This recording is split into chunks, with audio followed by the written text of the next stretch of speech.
Assalamualaikum warahmatullahi wabarakatuh. Alhamdulillah. Alhamdulillahillazi ja'ala Ramadana syahrul mubarak wa ja'ala Ramadana syahrus siyam wa ja'ala Ramadana syahrul Qur'an. Asyhadu an la ilaha illallah al-malikul haqqul mubin. Asyhadu anna Muhammadar Rasulullah sallallahu alaihi amin. Allahumma salli wa sallim ala sayyidina Muhammadin wa ala alihi wa sahbihi ajma'in, amma ba'd. Qala Allah ta'ala fil Qur'anil Karim wal asdaqul qawlin, a'udzu billahi minasy syaithanir rajim. Bismillahirrahmanirrahim. Syahrul Ramadan allazi unsila fihil Qur'an hudal lin-nasi wa bainatin minal huda wal furqan. Shadaqallahu azim. Summa qala an-nabiy sallallahu alaihi wasallam, iqra'ul Qur'an fa innahu ya'ti yaumal qiyamah safi'an li ashabihi, atau kama qala Rasulullah sallallahu alaihi wasallam. Anak-anak Bapak semuanya, hari ini kita bersyukur masih Allah pertemukan kita dengan bulan yang sangat mulia, bulan yang sangat agung, bulan yang Allah janjikan siapapun yang mau mengikutinya dengan baik, yang mau berpuasa dengan sesuai tuntunan Allah Subhanahu wa taala, Allah berjanji nanti setelah Idul Fitri seperti bayi yang baru dilahirkan. Oleh sebab itu, wahai para anak-anakku semuanya, kesempatan baik kita pada bulan ini melaksanakan puasa dengan sebaik-baiknya. Kita melaksanakan sholat taraweh, sholat witir, tadarus Al-Quran. Mudah-mudahan nanti dengan itu semua Allah jadikan kita, Allah golongkan kita menjadi orang-orang yang bertakwa. Amin ya rabbal alamin. Salawat beriring salam semoga tercurah kepada Rasulullah sallallahu alaihi wasallam. Mudah-mudahan dengan salawat yang terus menerus kita kirimkan kepada Nabi kita nanti mendapat sabatul usman nanti di hari yaumul la yanfa'u malun wala banun illa man atallaha biqalbin salim. Anak-anakku semuanya, hari ini kita bertemu di pesantren Ramadan yang kadang orang menyebutkan pesantren kilat. Sebetulnya tujuannya satu, bagaimana kita memanfaatkan bulan Ramadan ini, walaupun hanya dengan singkat, hanya dengan beberapa hari, hanya dengan 3 hari, tapi bagaimana supaya bulan Ramadan ini anak-anakku bisa digembleng, bisa dibina menjadi orang-orang yang bertakwa.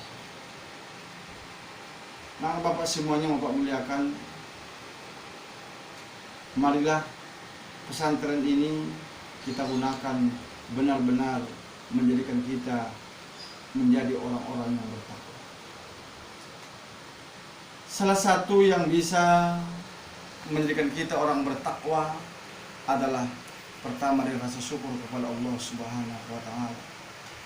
Kalau Allah menjamin siapapun yang bersyukur kepada Allah pasti telah berikan kemuliaan dunia akhirat. Dalam surah Ibrahim ayat 7 Allah berfirman, la in syakartum la azidannakum wa la in kafartum inna azabi lasyadid. Wasta'azzana rabbukum la in syakartum la azidannakum wa la in kafartum inna azabi lasyadid. Allah telah memaklumkan bahwa siapapun yang bersyukur pasti Allah akan menambahi nikmat itu, dan siapapun yang kufur kepada nikmat itu pasti Allah akan memberikan siksaan yang sangat pedih.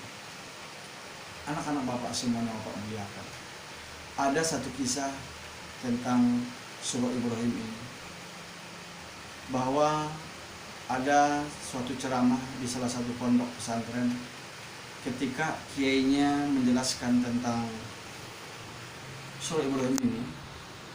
Kiainya membacakan ayatnya, la in syakartum la azidannakum wa la in kafartum inna azabi lasyadid. Bahwa siapapun yang bersyukur aku akan tambahi, kata Allah, dan siapapun yang kufur pasti aku akan berikan azab amat pedih. Kemudian kiainya kemudian salah satu santrinya bertanya, Pak Kiai, tadi Pak Kiai menjelaskan bahwa kalau ada orang bersyukur pasti ditambahi, kalau ada orang kufur pasti diberikan azab. Tapi Pak Kiai, saya lihat di tetangga saya teman saya di rumah saya, dia nggak bersyukur kepada Allah. Dia tidak pernah sholat, dia tidak pernah puasa, dia tidak pernah ngaji, bahkan tidak bisa baca Al-Quran, tapi duitnya banyak, orang tuanya sukses. Itu bagaimana Kiai? Sedangkan kata Kiai tadi melalui ayat itu, bahwa orang bersyukur pasti Allah berikan nikmat, Allah tambah nikmat.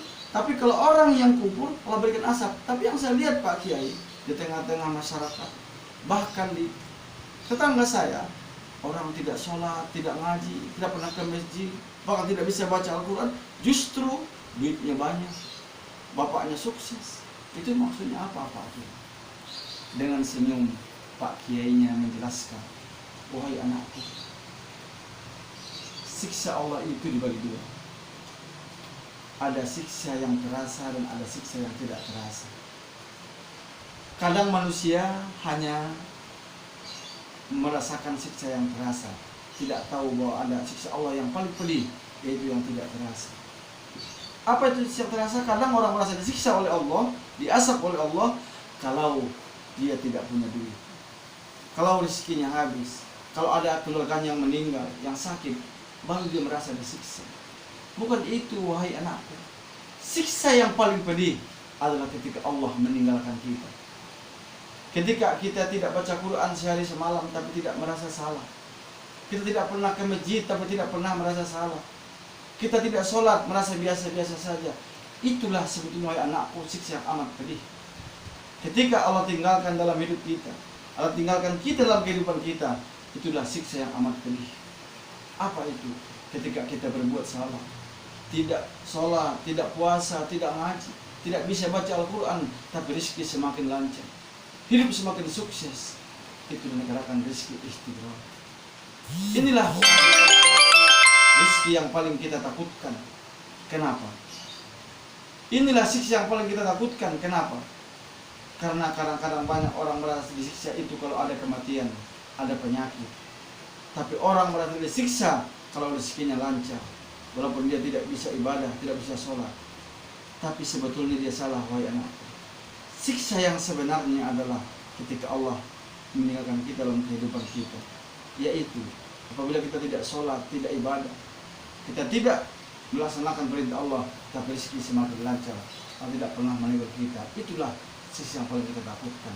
Itulah maksud daripada ayat la in syakartum la azidannakum wa la in kafartum inna azabi lasyadid. Anak-anakku yang Allah Bapak cintai dan Bapak banggakan.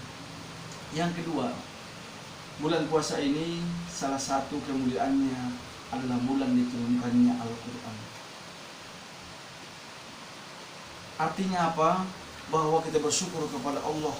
Bulan ini adalah kita diingatkan bahwa Allah turunkan Al-Quran sebagai petunjuk buat kita. Bapak sering menjelaskan di kelas bahwa petunjuk itu adalah ikutan kita. Seperti anak Bapak kalau pernah membeli mobil, pernah beli motor, beli apapun itu, pasti dalamnya ada buku petunjuk. Bagaimana cara merawatnya, bagaimana cara servisnya, semua dalam buku petunjuk itu, dengan satu tujuan supaya barang itu awet dipakai. Dan biasanya buku petunjuk itu sesuai dengan yang mengeluarkan produk itu. Kita manusia adalah madain ilahi, makhluk Allah. Maka kita hidup harus sesuai petunjuk itu. Maka dijamin siapapun yang hidup sesuai Al-Quran pasti selamat di dunia dan akhirat. Tapi sebaliknya wahai anak, jikalau hidup kamu tidak sesuai dengan Al-Quran, dipastikan kamu akan sengsara, tidak akan selamat baik di dunia maupun di akhirat. Oleh sebab itu Bapak di waktu singkat ini akan memberikan bagaimana cara kita berinteraksi dengan Al-Quran.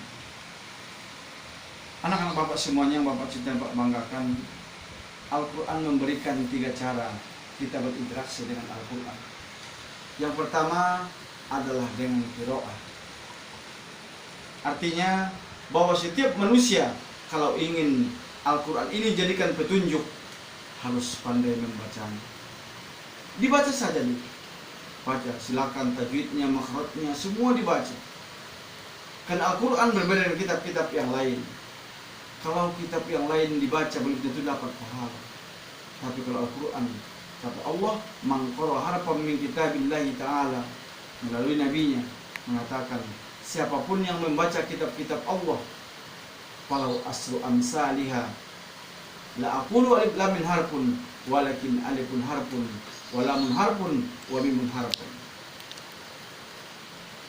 Siapa yang membaca Al-Quran satu huruf saja, dia tidak tahu artinya, tidak tahu maksudnya, pasti diberikan pahala. Itulah kehebatan Al-Quran, bahwa siapapun yang membacanya pasti Allah berikan pahala itu. Setiap huruf ada pahala, setiap huruf ada mukjizat, setiap huruf ada nur di situ. Maka siapapun dekat dengan Al-Quran pasti akan mulia. Wahai anak-anakku semuanya, coba kita lihat. Malaikat yang paling mulia adalah malaikat Jibril, sehingga disebut dengan Ruhul Kudus. Dia menjadi malaikat yang termulia karena disebabkan kepadanya diturunkan Al-Quran. Nabi Muhammad di antara sekian nabi, sekian rasul, yang menjadi nabi yang paling mulia karena memang diturunkannya Al-Quran. Bulan yang paling mulia adalah bulan Ramadan karena diturunkan padanya adalah Al-Quran. Umat yang paling mulia adalah umat Muhammad SAW karena dalamnya diturunkan Al-Quran.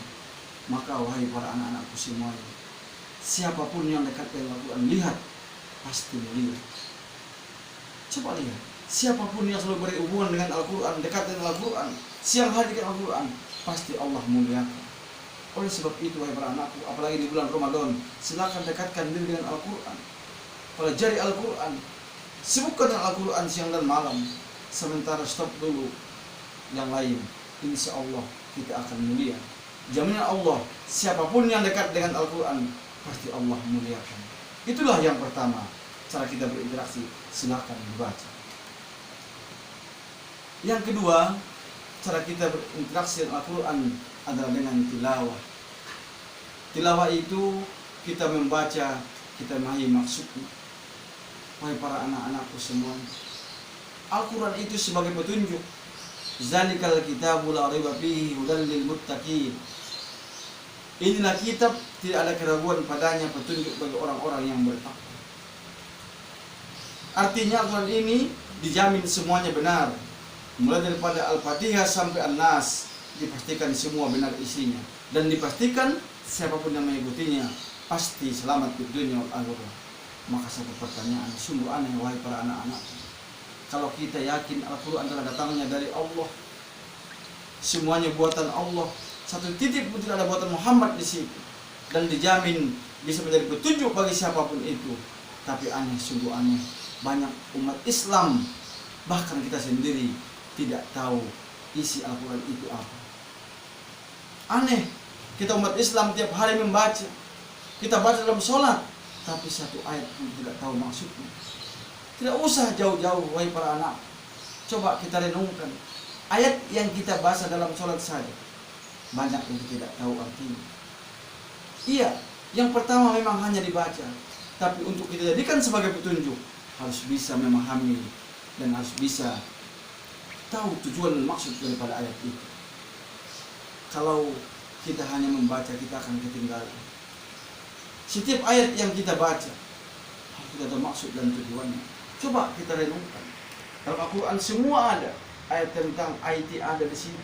Ayat tentang cara hidup semua ada di situ.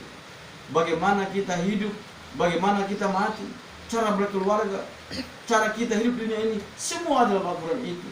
Yang menjadi masalah, kenapa sekarang umat Islam ketinggalan? Karena umat Islam ketinggalan dari semua segala penjuru, baik dari segi IT, teknologi, kemajuan, semuanya Islam tertinggal. Kenapa? Karena Islam jauh daripada Al-Quran. Oleh sebab itu, salah satu cara kita yang paling bisa untuk memanfaatkan Ramadan ini adalah dekatkan diri kepada Al-Quran dengan cara adalah tilawah, memahami maksud dan tujuan. Anak-anakku, bulan Ramadan ini bukan sekedar bulan kita memperbanyak makanan, bukan sekedar bulan untuk hura-hura, bukan. Bulan Ramadan adalah bulan mendekatkan diri kepada Al-Quran. Coba kita renungkan, kita hidup berapa tahun sampai saat ini, sudah berapakah yang kita kuasai daripada isi Al-Quran itu? Dari sejak kita lahir sampai sekarang, sudah berapa ayatkah yang kita mampu amalkan dalam kehidupan sehari-hari kita? Dari sekian ayat Al-Quran, 6.666 ayat, 30 juz, 114 surat, berapa ayat yang sudah kita bisa amalkan dalam kehidupan sehari-hari? Al-Quran kewajiban seorang muslim. Wahai para anak, kalau kamu tidak bisa ayati, kalau kamu tidak punya harta benda, tidak punya batan, tidak jadi masalah. Tapi kalau dalam kehidupan kamu tidak bisa baca Al-Quran, tidak bisa memahami Al-Quran, nanti diminta pertanggungjawaban di hadapan Allah Subhanahu wa Ta'ala. Kewajiban seorang muslim ketika dia mengaku beriman, wajib beriman kepada kitab Allah, yaitu salah satunya adalah Al-Quran. Inilah yang banyak orang Islam tidak tahu, bahwa seorang muslim punya kewajiban terhadap Al-Quran. Yang pertama, harus mengimani bahwa dia yakin semua dari Al-Fatihah sampai An-Nas semuanya benar. Yang kedua, seorang muslim harus bisa membaca Al-Quran itu. Membaca ada dua, ada namanya tilawah, ada tajwid, ada makhraj, dan harus bisa membaca Al-Quran itu. Yang ketiga, harus bisa paham tentang artinya. Setelah itu paham maknanya, kemudian terakhir diamalkan dalam kehidupan sehari-hari itu. Itulah wahai para anak.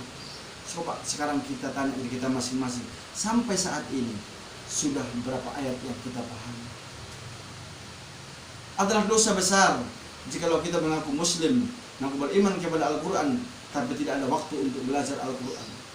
Adalah dosa besar ketika seorang muslim mengaku beriman kepada Al-Quran, tapi tidak tahu isi dan makna Al-Quran. Al-Quran adalah petunjuk bagi setiap manusia. Zalikal kitabu la raiba fihi hudal lil muttaqin. Wahai para anak-anakku semuanya, bahwa silakan kita dekatkan diri dengan Al-Quran, apalagi di bulan Ramadan. Silakan dipahami ayat per ayat, silakan pahami maksudnya. Tidak usah kita banyak-banyak. Coba kita mulai dari ayat-ayat yang kita baca dari sholat. Ada Al-Ikhlas di situ, ada Al-Falaq, ada An-Nas. Coba kita renungkan sampai sekarang, apakah kita sudah paham atau tidak. Inilah momentum bulan Ramadan ini. Semoga kita bisa memanfaatkan bulan Ramadan ini menjadi bulan yang memahami isi Al-Quran. Para anak-anakku semuanya, yang ketiga adalah kalau bisa kita menghafaz Al-Quran. Kalau bisa kita menghafal Al-Quran. Jaminan Allah bahwa siapapun yang dekat dengan Al-Quran, siapapun yang bersahabat dengan Al-Quran, pasti selamat di dunia wal akhirat. Pasti selamat di dunia, selamat di akhirat. Oleh sebab itu, wahai para anak-anakku, inilah warisan yang terbaik. Warisan seorang ayah kepada anak yang terbaik bukanlah harta yang melimpah, bukan jabatan, bukan. Tapi kata Allah, warisan terbaik adalah mengajarkan Al-Quran. Ar-Rahman Allamal Quran.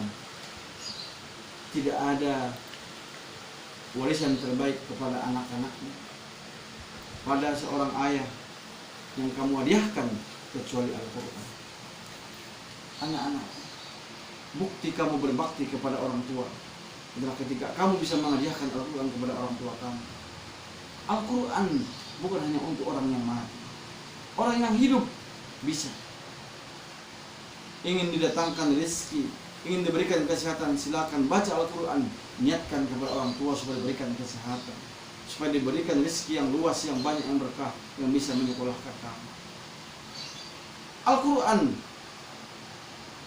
semua isinya ada dalam Al-Quran. Coba kamu lihat, semua Al-Quran itu Allah sediakan, cuma kita yang tidak bisa menggali isinya. Apapun dalam Al-Quran, semuanya bermakna, semuanya berkualitas. Tinggal kita. Yang jadi masalah sekarang adalah bagaimana cara kita kepada Al-Quran itu.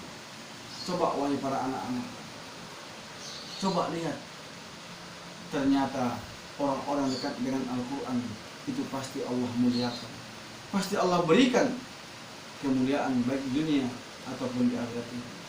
Coba lihat para sahabat itu, orang-orang yang mulia itu, yang dekat dengan Al-Quran, tetap iman kepada Allah Subhanahu wa Ta'ala. Wahai anakku, coba lihat, kalaulah kemuliaan itu diukur dengan jabatan, pasti yang paling bahagia, yang paling mulia adalah Fir'aun. Tapi coba lihat, Fir'aun itu ditenggelamkan Allah di Laut Merah. Perlihat Firaun itu punya kerajaan yang begitu megah, tentaranya banyak, siapapun yang ingin dia bunuh bisa dia bunuh pada saat itu kalau melanggar aturan. Namrud punya kerajaan yang begitu gagah, semua istananya dihiasi dengan harta yang berlimpah. Tapi lihat Namrud, Allah taklukkan, Allah bunuh hanya dengan seekor lalat. Ternyata kemuliaan tidak diukur dengan jabatan itu. Kalaulah kebahagiaan diukur dengan harta, niscaya Korunlah yang paling mulia. Tapi lihat, Korun Allah tenggelamkan dalam bumi, ditelan tanah beserta hartanya itu. Tapi lihat sebaliknya, orang-orang dekat dengan Al-Quran yang mempertahankan iman Allah muliakan. Coba lihat Bilal bin Rabah, seorang budak belia, hitam, jelek, miskin, tapi karena mempertahankan iman, Allah muliakan sampai sekarang. Lihat Nabi Muhammad dilahirkan dalam keadaan yatim, hidup menumpang dengan kakeknya, pamannya, dari karyawan Siti Khadijah, harus berjuang habis-habisan. Tapi lihat sampai sekarang menjadi mulia. Kenapa? Karena iman. Wahai para anak-anakku, maka kalau ingin mulia di hadapan Allah, mulia dunia dan akhirat, pertahankan iman. Salah satunya adalah iman kepada Al-Quran. Maka sekarang bulan Ramadan ini adalah kita jadikan bulan introspeksi diri, bulan untuk introspeksi diri kita masing-masing. Sampai saat ini sudah sejauh manakah kita berinteraksi dengan Al-Quran? Jangan-jangan di keluarga kita masih ada yang tidak bisa baca Al-Quran. Jangan-jangan di keluarga kita masih ada yang tidak bisa memahami isi Al-Quran. Jangan-jangan keluarga kita masih jauh dari Al-Quran. Wahai para anak-anakku semuanya, kalau kita ingin selamat di dunia, selamat akhirat, tidak ada cara lain kecuali dekatkan diri dengan Al-Quran. Anak-anakku bertanggung jawab terhadap keluarga masing-masing. Ku ampusakum wa ahlikum nar, pelihara dirimu dan keluargamu menjaga api neraka. Salah satunya adalah dengan dekatkan diri kepada Al-Quran itu. Maka jadikanlah bulan ini bulan yang kita dekat dengan Al-Quran, kita memahami isi Al-Quran sehingga kita dibimbing selamat di dunia wal akhirat. Anak Bapak semuanya, itu saja Bapak sampaikan. Mudah-mudahan dengan tausiah ini anak Bapak semuanya bisa memahami isinya sehingga habis nanti bulan Ramadan semakin dekat dengan isi Al-Quran, semakin bisa memahami isi Al-Quran sehingga kita selamat di dunia wal akhirat. Itu saja. Al-Fatihah. Bismillahirrahmanirrahim. Iya karena untuk Islam, Shiratal Mustaqim, Shiratal Ladzina an'amta 'alaihim ghairil maghdubi 'alaihim waladdallin.